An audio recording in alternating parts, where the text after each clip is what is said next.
Hi, everyone. My name is Jaleesa Kenyon, and I am the Social Sciences Librarian here at the U of I Library. What we're going to be talking about today is getting started with popular library databases.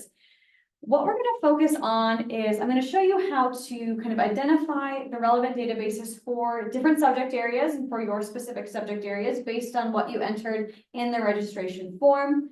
I'm going to show you some search strategies that you can use to find articles and other types of sources on various topics, knowing that some of these strategies might not be transferable across all of the library resources we're going to talk about, but hopefully some of them are useful for you as you're doing your research. And then we're going to talk about how to access the full text of articles. And at the very end, I'm just going to show you some resources we have available for you for managing your citations. Okay, so let me stop sharing my screen for a second so I can exit this PowerPoint, and we're going to jump into a participation question. Okay, so if you can scan this QR code with your cell phone or join at slido.com and enter this code, let me know how confident you are with using library databases to find sources.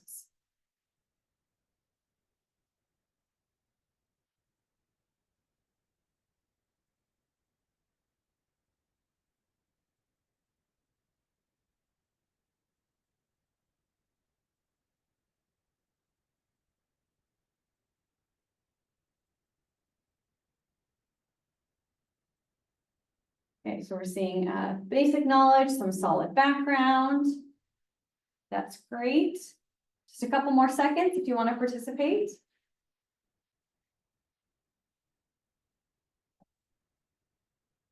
Okay, let's move on to the second question here.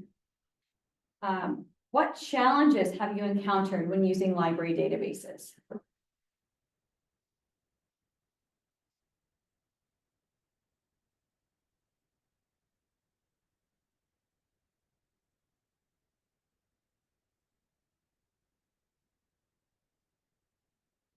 Yeah, too many to choose from. Yes, we have over, I think, 230 databases in our databases A to Z list. Yep, overwhelming amount of returned items, too many results returned by searches, for sure. So we'll touch on all of these things today. Yep, not narrowing your scope enough. The strategies we're going to talk about today will hopefully help you figure out which of the 230 or so databases are going to be most effective for you based on your topic and your research interest. We're going to also talk a little bit about how to narrow the scope potentially of your research question, but more so narrow the scope kind of based on the terms that you're using when you're searching in these library databases. So let's jump over to the library's website. There are a couple of ways to find library databases. If you know the name of the database that you want to access, you can type it into our catalog. So let's say you are interested in looking for news sources or broadcast transcripts. You could type Nexus Uni, which is our largest database for finding these types of large regional, national, and international newspapers. You could search for the name and then access the database right here. But if you're not quite sure what databases you want to use, we suggest using this databases A to Z list, which at first can be overwhelming because we're going to see the 238 databases that are that we subscribe to and make available to you as students, faculty, staff here at the U of I. You could scroll through this list, you could search by keyword, but one of the things that's going to be probably most useful for you is to narrow this list by subject. So you could choose the subject maybe based on your discipline or field of study, or the subject that's based on the research topic or research area you're focusing on. So for example, you might be getting a graduate degree in College of Natural Resources, but maybe some of your research topic focuses on public education. Maybe you're working with Moss or something like that. So you might not just want to choose and see that list of databases for natural resources. You might also want to see the list of databases that we have tagged as relevant to education, curriculum, and instruction. If we were to click on any of these, like education, curriculum, and instruction, we'll see some best bets over here. And then as we scroll down, we'll see other databases that might be relevant. Some of the databases you find in these lists, whether it's that whole list of 238 or these subject-specific lists, aren't going to just be focused on those peer-reviewed academic sources. Some of the databases, like Academic Video Online, are going to include, documentary films. We have Academic Impressions, which includes training resources for professionals working in different industries. We're going to see a list of publishing opportunities. We're going to see reviews of different sources. We're going to see trade publications like the Chronicle of Higher Education. So as you're scrolling through, think a little bit more about the types of sources you want to find, and that can help guide the databases that you're going to select. When we're scrolling through here, I'm going to go back and clear my filters. When we're looking at these, you might notice some databases have information on how to access them that's a little bit more, it takes a couple more steps than just clicking on the database and entering your Vandal username and password.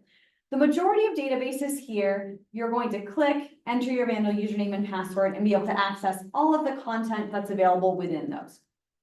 But some databases, so for example, if we click the letter S and scroll down to SciFinder, which is our chemical abstracts database, which I'm going to talk about a little bit later, requires one-time registration to be able to access it. Most of these that require registration for access kind of want you to use your university affiliated email, but then you can choose a different password. So when you're registering for accounts for these things or for the citation managers I'm going to show you later, don't use your U of I password for security purposes. Use that email, but then come up with a separate password. You might also see that some databases spell out restrictions on how you can use the content within those. So SciFinder is restricted to the folks who are affiliated with our university, but you also can't use those sources for anything other than academic research. So that just really means research that's performed, research or other types of work with these sources that's performed with the intent of delivering profits to a for-profit organization or patentability research. If you're doing this research, you're doing research based on grant funding, you can use these sources. They just don't want you using those sources and then like selling a product based on what you're pulling from this database. This database in particular has those restrictions because you can actually not just search for literature, but you can search by like chemical structure and chemical formula and get some information that they really don't want people profiting off of when they're using this resource. So the first library resource I'm going to show you isn't exactly a database, but it's something that is closely related to the databases we're going to look at today that the library subscribes to. So Google Scholar is probably something that most of us have used in the past, at least once. Google Scholar can be a great place to start your research because it is multidisciplinary and it can help you really focus in on what aspects about your research, number one, you're most interested in, but also where the gaps are in your research if you're not quite sure where to go. It can also help you identify relevant keywords that you might not recognize when you're first starting to search for your topic. Now, if you are connected to Wi-Fi on campus or maybe you're in your office or something like that, connected to the network, you should just be able to search and get direct access to the PDFs we subscribe, or the PDFs that you have access to as a U of I affiliate. But if you're off campus, you'll need to make sure that the library links appear to get you that full text access. To set that up, you'll click this 3-bar icon, you'll click Settings, then you'll click Library Links, and you'll want to make sure that University of Idaho, U of Idaho View It appears. So I'm just going to search for University of Idaho. If you're off campus, you would then just check that box. You can leave these other ones checked. It's not going to mess anything up. The second box, University of Idaho ProQuest. ProQuest is a database provider, and they're trying to serve kind of as that intermediary between what we subscribe to as a library and what you have access to. They're trying to kind of make that connection. It usually doesn't work that effectively. You can keep the law library checked or not. They share their catalog with us. So if it was checked, you'd get access to the same things as if it weren't checked. But you will want to definitely keep Open WorldCat Library Search checked, because this is going to allow you to see those sources, those publications, whether they're journal articles, books, government documents, white papers, and reports that you can get access to through the library by submitting something like an interlibrary loan request, but we might not have access to it right away. If this wasn't checked, you'd miss out on all of those sources that might be relevant, that might just take a couple of extra clicks to get access to. Just gonna recheck all of these and click save. So let's just do a quick sample search. I'm gonna stick with, I'm just gonna kind of jump around in topics kind of based on what I saw from the subject areas or disciplines that you all selected. These probably aren't the strongest search strings in these different disciplines, but it's just a way for you all to see how these different library resources work. So let's maybe we'll do like fire prevention, and we'll do something like the Pacific Northwest. When we're in Google Scholar, spaces between our keyword like fire space, prevention space, Pacific Northwest are going to function the same as the Boolean term and. We don't need it in Google Scholar, but we should use it in other library databases. If you're searching for a phrase, so 2 or more words, and you want to make sure that those words or terms appear next to each other in every result, put that in those double quotation marks. Now, without those, there's a chance that you'll get results that aren't relevant, that are mentioning Pacific and Northwest separately within the article. Maybe it's talking about the Pacific Ocean and something else like focused on Northwest, not Pacific Northwest as a geographic area. We're going to go ahead and click search and see what our options are. We have over 34,000 results, and one of the challenging things in Google Scholar is narrowing that list. We don't have as many filter options here as we do in other databases. We can really only filter based on publication date. We can change how we're sorting our results, and we can say we maybe want to see any type of article or review articles, or if we want to include patents and citations. So when you're in Google Scholar, unless your search is incredibly specific, you're going to see more sources in this results list than you'll likely see in any other library database we're going to talk about today. If we needed to narrow our search, we could add additional keywords or do some of those date range limiters. The right-hand side is where you can see your different access mechanisms. Since we are on campus, some of these PDFs are going to take us directly to the source. If we were off campus, we'd likely need to use these U of Idaho View It links to get something that's a subscription resource rather than something that's posted on like Oregon State University's website in their IR, which is their institutional repository, where authors and researchers are depositing certain, maybe specific versions of their publications so that other folks can access them. Or these publications might be out of copyright and just freely available online. So if any of these seemed relevant to our research, we can see a little blurb where our keywords are appearing, and we could access the full text. We could click this link right here on campus, but I'm just going to show you what it looks like if you're off campus and not connected to our Wi-Fi. You'll see the full text availability link, and you can click this here. If you were clicking this U of Idaho View It, and you didn't see a full text availability link, it'll say full text isn't available, sign in for more options. You could sign in and then get directed to our interlibrary loan service, which allows you to request PDFs of journal articles that we don't have access to. Those are usually sent to your email within 1 to 2 business days. I'll also show you a different way to access interlibrary loan if we don't come across a source that we don't have access to. So once I click this, we should be directed to the full text of this article. We can scroll through directly here. We can view the outline, or we can view a PDF. We'll also see some recommended articles that are related to this topic. And we can take a look at their who has cited it, as well as their reference list. One of the things we can also do in Google Scholar is we can see this cited by information. So this article was published in 2016. Since then, it's been cited by 37 other types of sources, other publications. This cited by feature is one of the best things that you can use in Google Scholar when you're trying to make sure you're not missing relevant sources. If we click this, we can see these 37 sources that cited this original assessing the impacts of federal forest planning on wildfire risk mitigation in the Pacific Northwest. Within research and scholarship and academia, citations can mean a couple of things. They might mean that someone is directly building upon the research that has been conducted. So they're citing something because they're doing similar research on a similar topic, and the articles that are listed here could be highly relevant for you to use. Other citations might be critical of that original research, which could be useful for you to know too, as you are building your own topic and your own research agenda, trying to figure out how is that topic viewed within scholarship in your discipline and maybe where your research fills those gaps. 37 results isn't too many, so we could scroll through these pretty easily and identify the ones that are most relevant.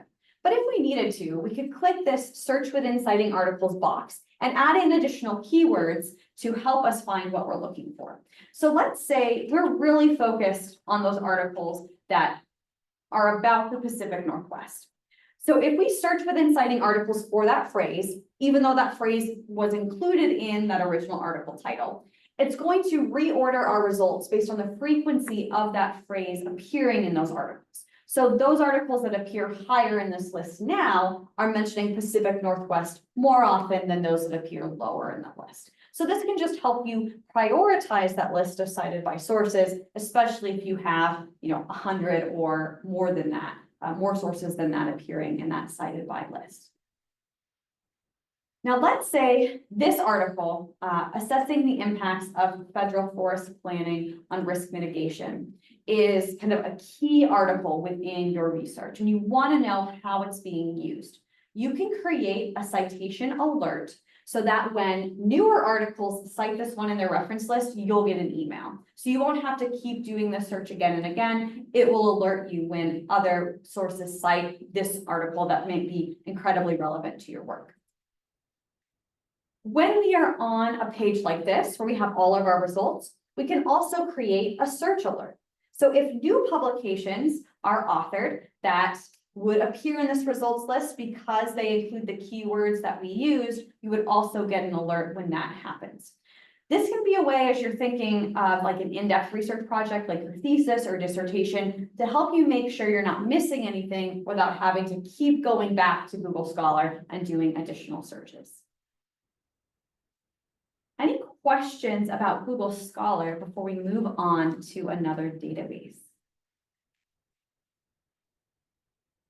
If you do have questions, feel free to put them in chat. My colleague Hanwin is here and can relay those to me. Okay. So let's go ahead and jump into Web of Science. So Web of Science is listed in this database's A to Z list, but it is also listed here on the library's homepage. Web of Science is also a large multidisciplinary database. It's going to be pulling mostly from the sciences, but it's also, if we click this link, going to be pulling from medicine, which is Medline, and some other sources too. You can also search within a few other databases if you wanted to and change this as well. Okay, so let's go ahead and search within Web of Science. Web of Science offers many more kind of advanced search options and search limiting options than Google Scholar, because this is a library database that has more functionality in those areas. I'm signed in, so my screen might look a little bit different if you're searching without being signed in. So right off the bat, you can limit your search terms to specific fields, like the title of the article, topic, which is kind of general keyword searching. You could search by publisher. You could make sure your terms appeared in the abstract, for example. Let's just limit our search terms to the abstract. And let's do something like do soil and erosion and say Africa, just as a search here. So we have 684 results from this search string. As we're scrolling through, we're going to see many more filters over here on the left side. So we can filter by papers that are highly cited, meaning they have a lot of citations since they've been cited a lot since they were published.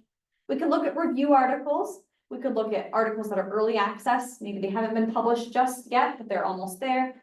Articles that are open access and freely available without a subscription, or articles that have this enriched cited references, which is going to include more information about the reference lists in each of these articles.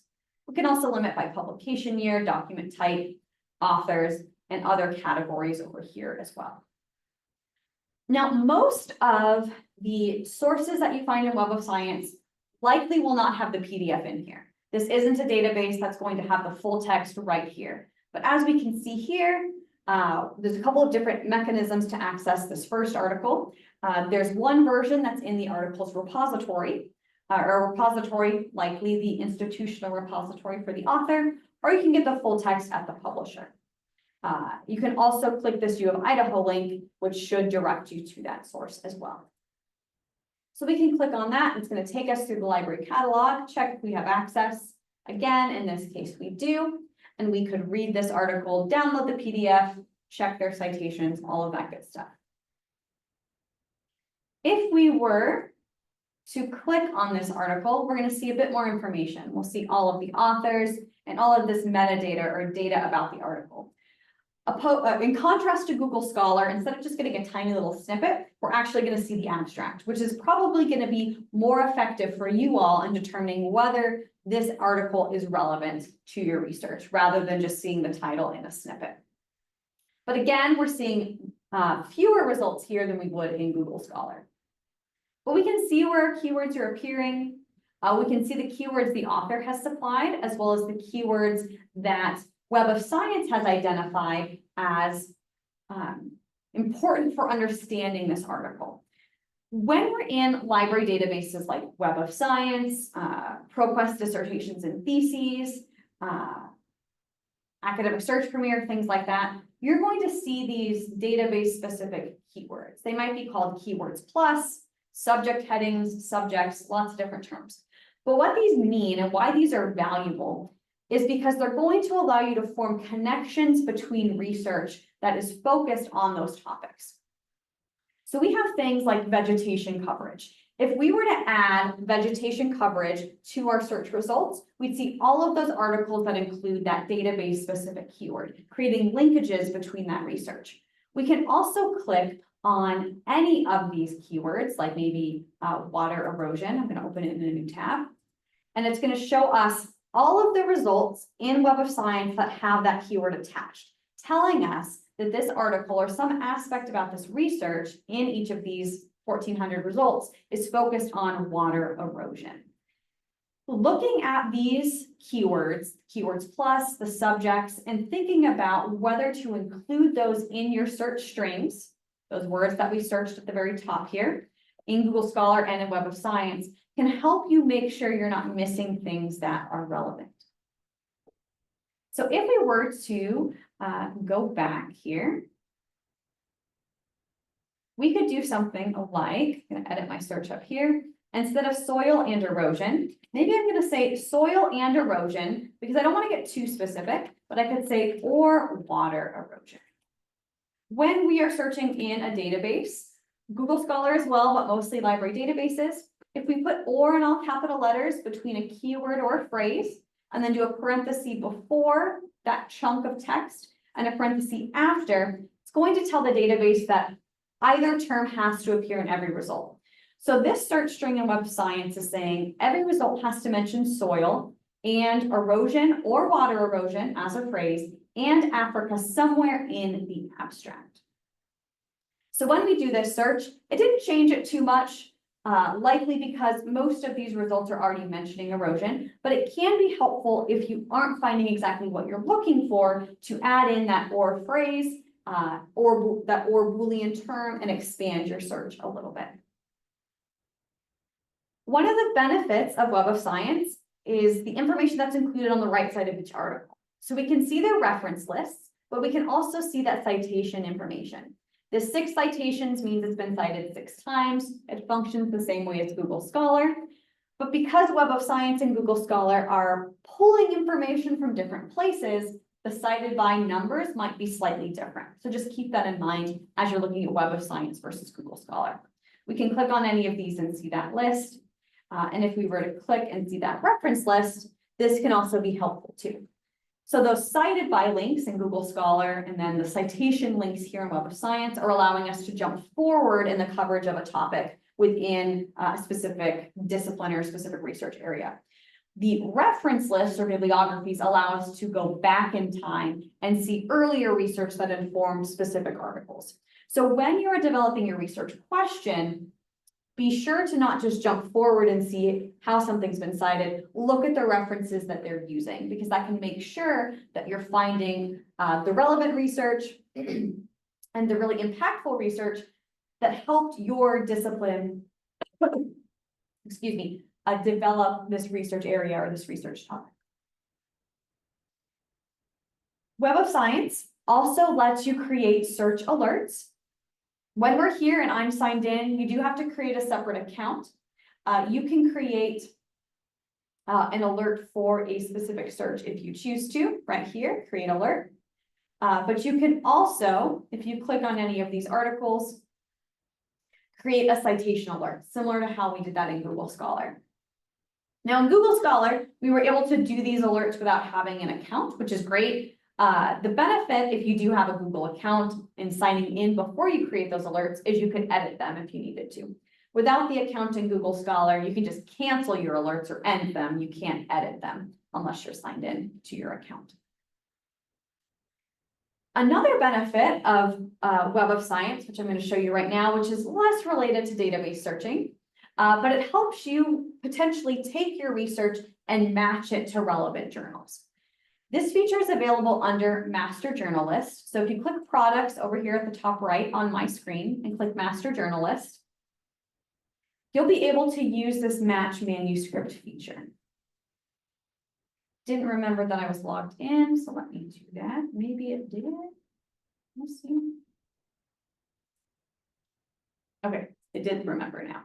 Okay, so what we can do if we click Match Manuscript is you can put the title of your article, and then you can add in your abstract, and it's going to show you potentially relevant articles. So let's just say this is some research that I've been working on,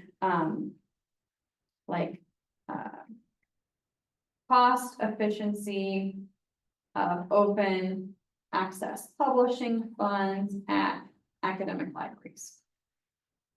And this is not going to be a good abstract, but this is just going to be a couple of sentences like, this research focuses on the cost efficiency of open access publishing funds in academic libraries.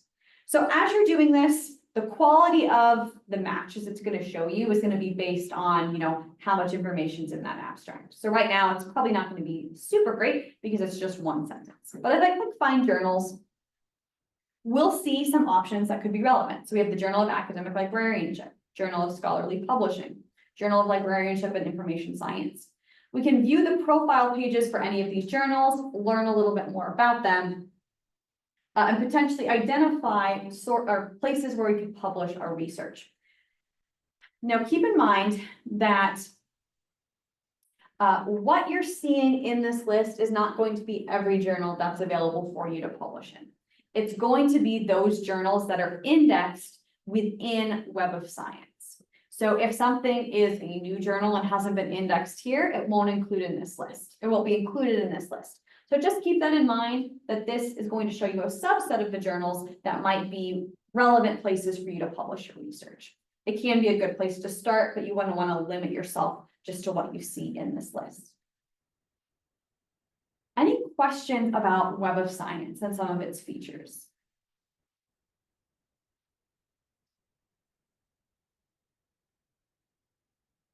Okay. Let's go back to our homepage, and we're going to jump into a completely different type of database for all our humanities, social science folks out there. We're going to jump into JSTOR. Now, JSTOR is usually more focused on humanities and social sciences, but it does have a lot of good historic publications within the hard sciences. So depending on what you're looking for, if you're looking for much older articles in the sciences, JSTOR can be a good place for you to go. But it's one of the largest databases for humanities and social sciences research. Its only limitation is that JSTOR isn't going to provide you with access to the most recent volumes and issues of specific journals. You can likely find those through other library databases or through our library catalog. But JSTOR is more focused on research that's 3 to 5 years, like published It doesn't have the most like recent 3 to 5 years, but it has a lot of historic information. So if we were to search here, we're going to see different types of sources and different types of articles than what we saw in Web of Science or a little bit in Google Scholar, just because it's more focused on specific disciplines. So let's say, let's do maybe something in art and architecture. So maybe we can do something like sculpture and museums, and let's see, like repatriation, let's just say. So JSTOR, we can use the and, we can use the ors and quotation marks, just like we did in Web of Science. And we're going to see 540 results. By default, when you're in JSTOR, everything you see, you'll have full text access to. If you wanted to expand your search to those things that we don't subscribe to or have access to in JSTOR, you can scroll down to the bottom and say, show me everything, including content that isn't available but we could get you through interlibrary loan. What's unique about JSTOR, Web of Science had this too, but it's potentially more helpful here in JSTOR, is you can limit your results list by subject. When we're searching in the sciences, but also the humanities and social sciences, the coverage of a topic in of maybe like art history and repatriation in archaeology might be slightly different than the conversations that are happening in art or architecture or, you know, indigenous studies or something like that. So being able to narrow down your results list for articles published within a specific subject area can help you focus your research a bit more, but then also identify maybe where there's some gaps, because maybe in archaeology, they're having conversations that art and architecture aren't, or vice versa. So we can click on any of these. Let's do, we'll go ahead and maybe say art and art history. It's going to allow us to see all of those sources. In JSTOR, you will see book chapters as well as white papers, like smaller, maybe magazine articles, as well as those journal articles, those academic resources. So we can click on any of these, read the full text online, as well as download the PDF, as in those other databases. JSTOR doesn't have information on, it doesn't really tell you if something's peer reviewed, so you kind of have to figure that out by doing a little bit of research, digging into the publication itself, but it does include some cited by information as well as reference lists. Keep in mind that the cited by information here only refers to those items within the JSTOR database that are citing this article. If we wanted to make sure we didn't miss anything, we could just copy that article title, quickly jump over to Google Scholar, and paste it in there. And so we'll see 20 citations to this article opposed to the 5, because JSTOR only has 5 of those 20 items. We can create a permalink to this item if we needed to. And if we signed in, we could also save it so we could come back. Within all of these databases, Web of Science, JSTOR, Academic Search Premier, if you create separate accounts, you can save these sources kind of to a reading list so you can come back to them later. These separate accounts aren't required unless you're using something like SciFinder, where it does say registration is required. So if you prefer to save things that way, rather than downloading them and saving them to your laptop or sending them to yourself via email, you can definitely do that. When you're in JSTOR, the way that it organizes its articles with these breadcrumbs potentially allows you to find other relevant sources. Most other databases kind of separate the article from its publication structure. So from the volume and issue it was published in, unless you're on a publisher's website. So we could jump back into the Art Bulletin where this article was published and search solely within that journal. If we were coming up with lots of results that were being published here, we might want to search just within this journal. I would caution you though, when you're doing this and when you're doing your research, don't limit your searching to a single journal too soon, because again, you don't want to miss those other things that are relevant. When you're in any library database, it can be helpful for you to look at some of the help information or the research basics that are included within these databases. This is helpful because sometimes databases use those Boolean terms slightly differently or have some weird little finicky things about searching. So looking for this help documentation can be helpful as you're diving into some of these research resources and trying to do more in-depth research. When we are in JSTOR, it's also a place where you can find other types of primary sources. So you can search for images, but as we scroll down here, they have different primary source collections. So depending on your research topic, some of these collections can be really useful. You can filter them by a keyword or by a specific contributor, but we have things like newspaper archives from specific universities or specific newspapers. We have like the Dreyfus Affair Digital Collection, which is shared by Johns Hopkins. We have like posters from the 1970 Edinburgh Commonwealth Games, different photographs, different book collections, prison reform collections, pamphlets, things from ArtStore. So depending on what you're focused on, JSTOR can also help you find some of those images or primary source collections that could be relevant to your research. Okay. We'll just keep cruising. I don't see any questions. Just for the sake of showing you what this database looks like, we're going to jump into SciFinder.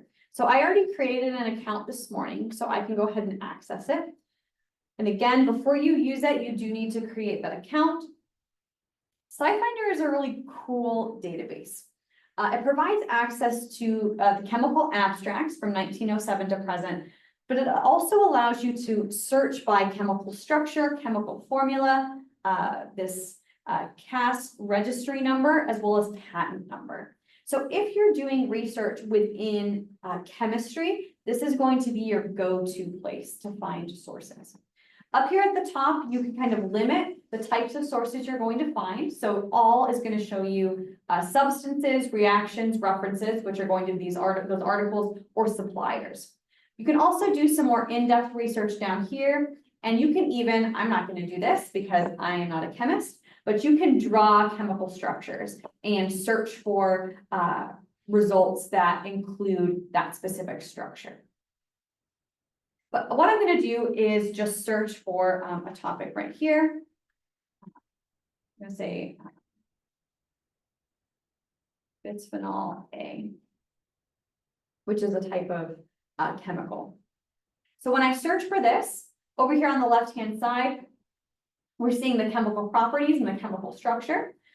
We're also seeing different chemical reactions that we can learn about. Again, I am not a chemist, and so a lot of that is over my head, but for those of you who are or who are doing research within chemistry, I probably find that potentially more relevant. But we can also see here where our keywords are appearing, right, in these references.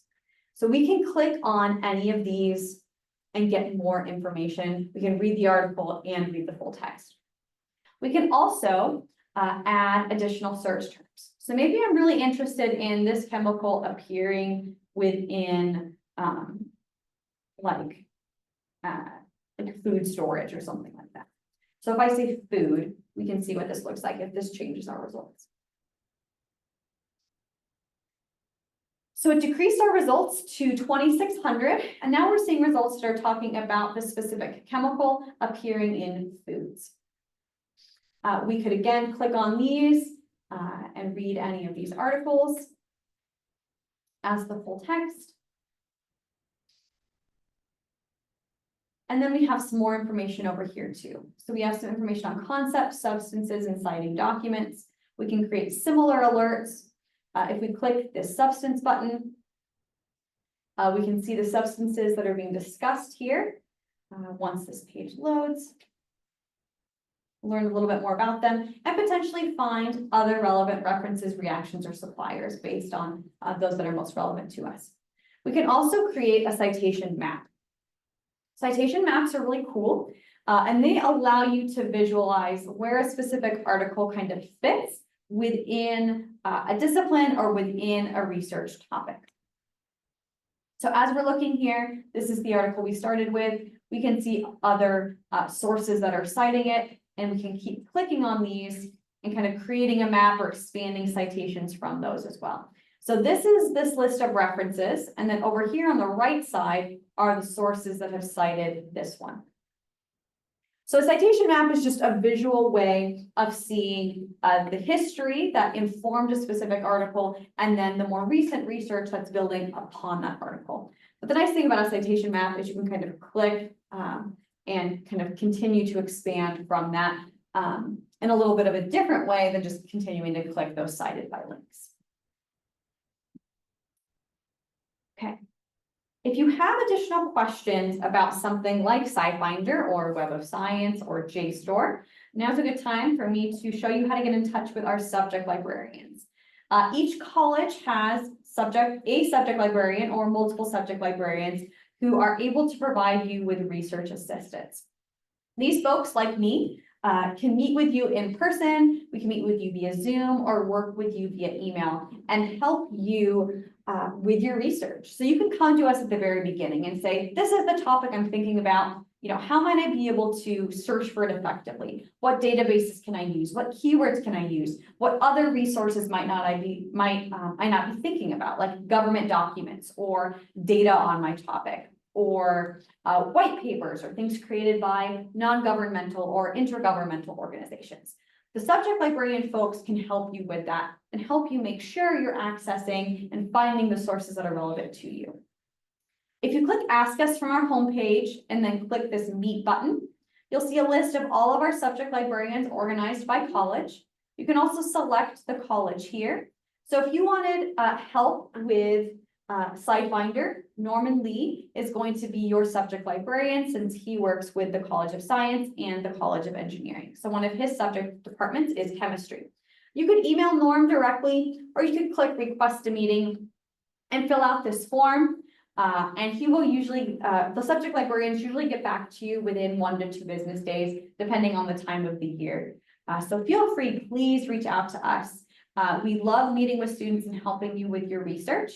So please take advantage of the subject librarian service. We'd love to help you with what you're working on. Okay, now we're going to jump to a completely different database that's hopefully going to be relevant for you now or in the future.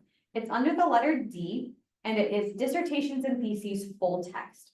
Now, if you were at the College of Graduate Studies TARASA presentation or kind of workshop earlier this semester, you probably saw me share this a little bit, so it might be a bit of a repeat.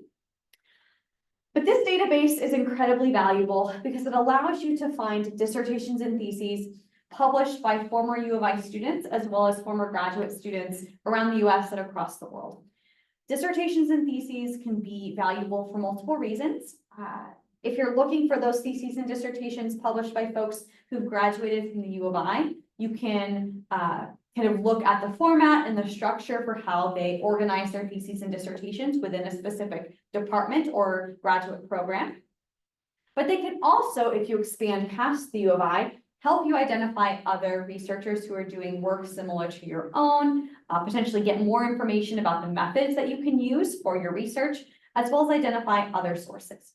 So we can do a similar search here by keyword and find things that were related to our topics. But we can also click Advanced Search, scroll down and limit to publications from a specific university. So we could do University of Idaho. We could add in the name of an advisor if we wanted to. We could look them up based on the metadata that's attached to all of these dissertations. But what I'm going to do here is let's just do a basic search for computer science. We could limit here to our keywords again in the abstract or other parts of the thesis or dissertation's record, but we could also limit to a specific degree, to a department, or some of these other more university-specific things. I'm just going to do a very basic search here just so we can see what this results page looks like. So we have 373 results, we have a variety of publication dates, and we can access the PDFs of these theses and dissertations here. The majority of what you find here, you will have access to full text unless the author has requested an embargo.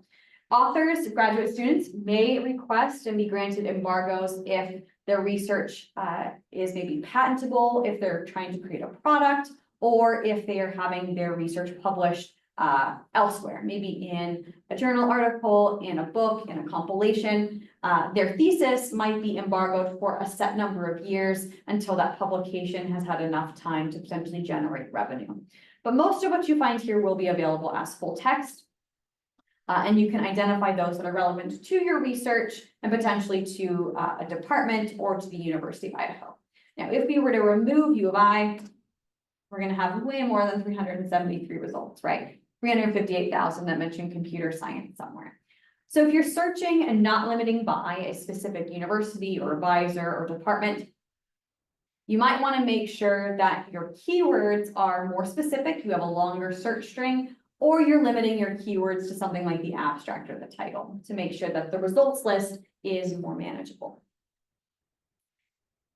Another place that you can go to find theses and dissertations is if you come under collections, you can click theses and dissertations here, but you can also scroll down and access, it's going to link you to the same place, but we'll just go directly to Verso. Verso is our research information management system for the university, and it includes information on publications by faculty, mostly. It's going to expand to staff and potentially postdocs in the future. But we also have a thesis and dissertation collection here as well. You can search in a similar way, but this is just going to show you U of I things directly, which can be helpful because ProQuest dissertations and theses can be a bit overwhelming. But you can choose a research unit, you can limit by a specific author or researcher who is affiliated with these theses as well as dates. So this right now only goes back to 2007, but we're going to be slowly adding those older theses and dissertations here as well. Okay, so the last database related thing that I want to touch on is interlibrary loan. With our searches today, we didn't come across any sources we didn't have full text access to. If you find those in a database or in Google Scholar and you click that link to see if we have it in our catalog and we don't, you will be directed if you sign in to our interlibrary loan webpage. But if you're searching on the open web or maybe you come across the publication in a reference list and we don't have it, you can always access interlibrary loan ILL by clicking this link below the search box. You'll log into ILLiad, which is just the name of our interlibrary loan system. If it's your first time using this, you will be asked to fill out a brief registration form. This allows us to confirm how you like to receive your items, because if you're a distant student and you're requesting like a print book through interlibrary loan, we'll actually mail it to you. If you're an on-campus student, any physical items will be left for you to pick up at our first floor information desk in the library. But you can come in here and you could request an article, fill out the citation information, those fields designated by the red asterisk, click submit request. For most articles, especially if it's something that's available online, you'll get that again within 1 to 2 business days in your email. If it's an article that's older and maybe isn't digitized, it has to be digitized, that might take a bit more time. But as you can see over here, you can request books, you can request PDFs of book chapters and conference papers, you can request patents, theses, standards documents, as well as other types of sources through interlibrary loan. If you ever have questions about whether you have access to something before filling out this form, you can reach out to us at our reference desk. You can click ask us, you can visit us or send us a chat 24/7, or you could reach out to your subject librarian and we can help you before you maybe spend time submitting requests for 20 items that you might already have access to. Now, if you want to find data, which really wasn't the focus of today's session, since we were talking more about databases, and we unfortunately, because of the areas of focus for the units here on campus, don't subscribe to databases of data, it can be more challenging to find that type of information.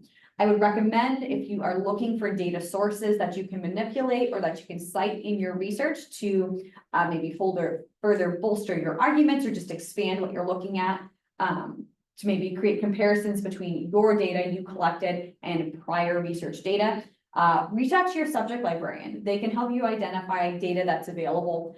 That data might be available for as open access data within specific publications. They might be able to help you figure out like who to contact, maybe it's an author, whether the data is available in a repository, or just maybe how to find data on different organization and government websites. The subject librarian in that specific area is going to be able to help you find that data. So definitely reach out to them if you're looking for that. The last piece of information I'm going to show you is some information on how to manage your citations. So we've done all of this talk today about finding lots of sources. Now we need to manage them. We have a couple of different ways for you to do that. If you click Research Guides and then click Citing Sources, we have a guide that's all about citation management software. The two software options that we strongly recommend or support at the library are Zotero. Zotero is completely free, both the desktop and the online version. And it allows you to install it on multiple devices. So you can sync your citation libraries from like your phone to the web and the cloud, to your laptop, to the computer maybe you're using in the lab. It allows you to create connections between all of those different platforms or all of those different devices. Mendeley is similar. It's a desktop version as well and has online access. Interestingly, the Zotero desktop version is much more robust than its online version. Mendeley is different. The online version is more robust than the desktop app that you can install. Depending on your discipline, there might be, you might be encouraged maybe by your advisor or your major professor to use one or the other. Some disciplines prefer Zotero, some prefer Mendeley. They work in very similar ways, but there's some slight differences. So you can visit this website to learn, this research guide to learn about those differences, as well as information on how to access these and download them. You can use EndNote. EndNote's available for free online while you're a U of I student. You would log in first with your Vandal username and password to get access to it, and then you could create a separate account. The desktop version does cost money, and you would lose access to most functionality of the online version once you graduated, unless you moved on to an institution or to a specific company or organization that had access to EndNote. You'd lose access to some of that functionality, but you could always export any of that citation data that you have. So the benefit of these platforms, as opposed to maybe just downloading all of your PDFs and keeping them in a folder or sending them to yourself via email or storing them within these different databases, is that they allow you to organize the citation or metadata information about these articles. So not only are those articles organized, so let's see if we can get an idea. I think I have a picture here of what Zotero looks like. You can like create collections and store your sources in different subfolders, but you can also use these citation managers to generate bibliographies, in-text citations, as well as like notes or endnotes and footnotes, depending on the style you're using. Something like Zotero provides you with access to over 10,000 citation styles. So the big ones, the Chicago, MLA, Harvard, APA, ASA, different engineering styles, but also journal-specific styles. So if you're working on a publication and you go to a journal and they say, we have this citation style that we created. It's a combination of Harvard with MLA, and there's a little bit of like engineering citation style thrown in, and we want you to use footnotes.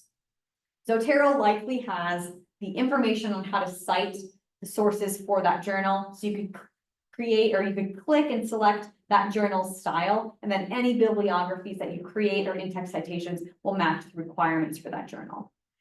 Both Zotero and Mendeley offer the option of installing, or offer the option of connecting your citation manager to Microsoft Word, so you can automatically kind of import your reference lists and your in-text citations. Zotero also allows you to connect to Google Docs if that's your preferred word processor that you're using. So take a look at this research guide if you need, if you're interested in using a citation manager. You can feel free to reach out to me if you have questions about any of these. And if necessary, I can connect you with some of my colleagues in the library who use maybe Mendeley more frequently than I do. I tend to use Zotero, as that's what my departments kind of encourage students to use. Okay, so that was a lot of information. I'm gonna go ahead and stop sharing my screen. Do you all have any questions for me? Feel free to put those in chat, raise your hand and unmute. I'd be happy to do my best to answer anything. I could also put you in contact with someone who might know a bit more.